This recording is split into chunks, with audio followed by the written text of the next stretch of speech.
St. Cyr, Timothy St. Cyr, Harvard undergrad, now a med student. His mother is Marcia St. Cyr, the principal at Prince Regent. His stepfather's Edward St. Cyr, the lawyer with... Yeah, so good family background. We're almost positive, yes.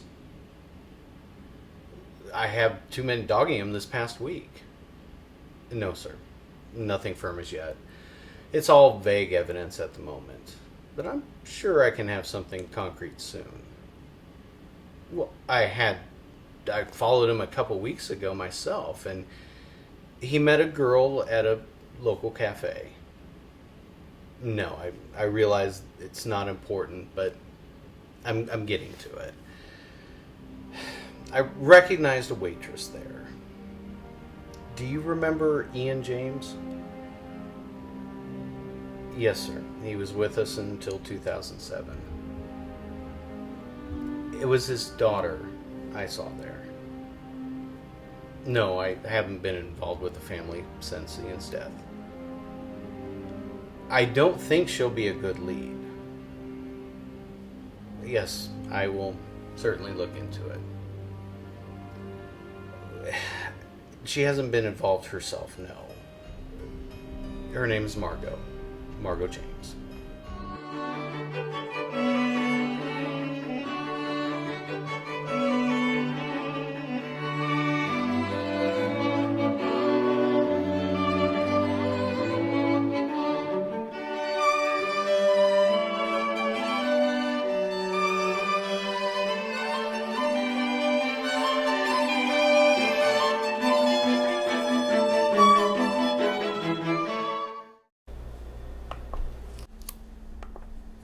Gosh, these French names for this test drive me crazy. Mm-hmm.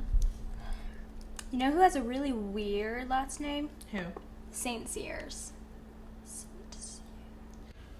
You know, I think that's the first time you've mentioned the St. Cyrs since everything happened.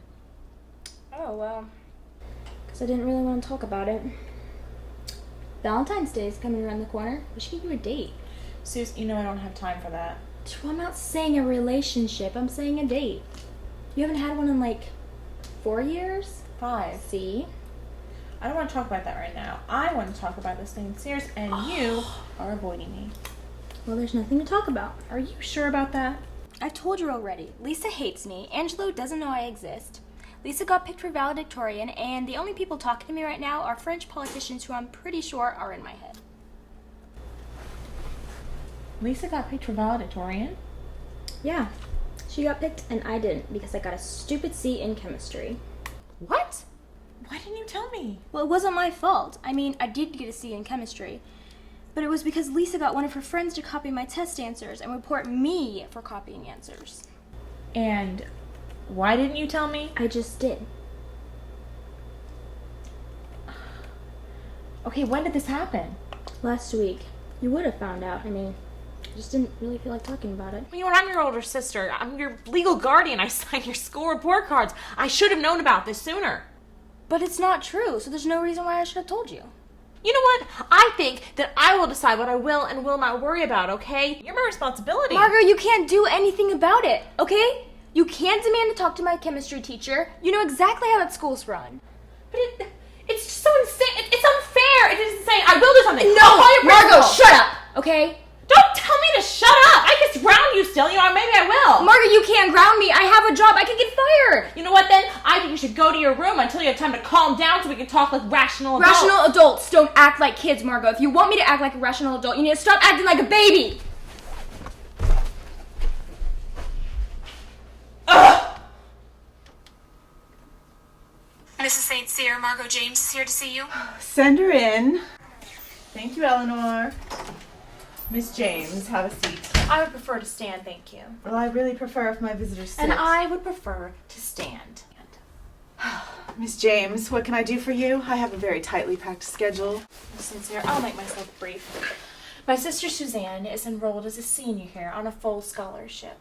She's an excellent student. Yes, I know Suzanne. I know you as well. We've met on multiple occasions. Yes, I recall. What is your point? My point is that my sister's scholastic life has been made miserable, and I'm led to believe that your daughter is responsible. And I would like to ask you, in the politest way possible, to get your act together and take your daughter and her little band of drama queens in hand, or I will not hesitate in withdrawing Suzanne from this school. Miss James, surely you're overreacting just a little. I make it a point to never overreact. You can rest assured this is a very legitimate concern.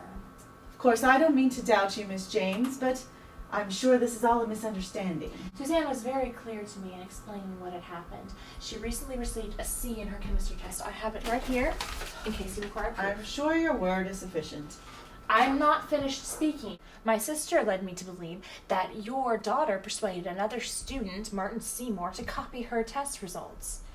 The results were great for your daughter. Suzanne had multiple demerits and was sent home with a note, which she intercepted, and I have dealt with that.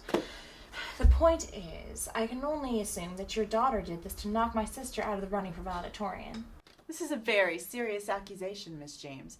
Am I to understand that you're implying that my daughter encouraged another student to cheat? I'm not implying anything. I am telling you what my sister told me, and I've never had any reason to doubt her word. Even if this were true, you have no proof that Mr. Seymour did, in fact, copy your sister's test grades. Perhaps you don't have any reason to doubt your sister's word, but it would seem her teachers do. Suzanne does not cheat. All right, she has to tell me things sometimes, and she is a bit of a snoop, but she is not dishonest ever. I don't know how she found out that Martin copied her answers, but if she told me that he did, and if she told me that your daughter was responsible, I believe her. Cheating on a test is not a small offense, Miss James. Suzanne's behavior has cut her out of the running for valedictorian. I'm afraid there's nothing more I can do. Have I not made myself clear, Mrs. St. Cyr? Suzanne did not cheat. She is not the one at fault. Your daughter, however, is the one at fault, and I will not hesitate in withdrawing Suzanne from school if this situation is not rectified. I don't think you will. Suzanne cannot legally drop out of high school until she's 17. Our records indicate that she's still 16. Authorities will not hesitate to take action against you as her legal guardian if you take her out of school. Furthermore, any chance that she might have at pursuing a higher level education, well, you can draw your own conclusions as to her success in that area if you take her out of school. I suggest you let the matter drop, Miss James. Eleanor, Miss James will be shown out. All right, Miss Shona, I know what door is that.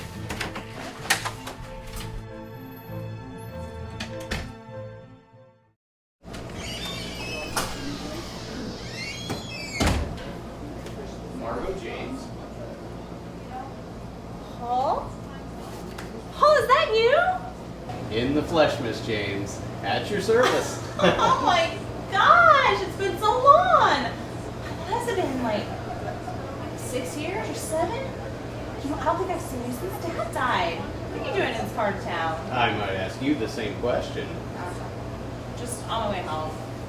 I'm all day. Well, have a seat. Have a cup of coffee. Let's catch up for a while. I'd love to, but I mean, this came from work, and I really. What? It's a long day. I need to unwind. Coffee?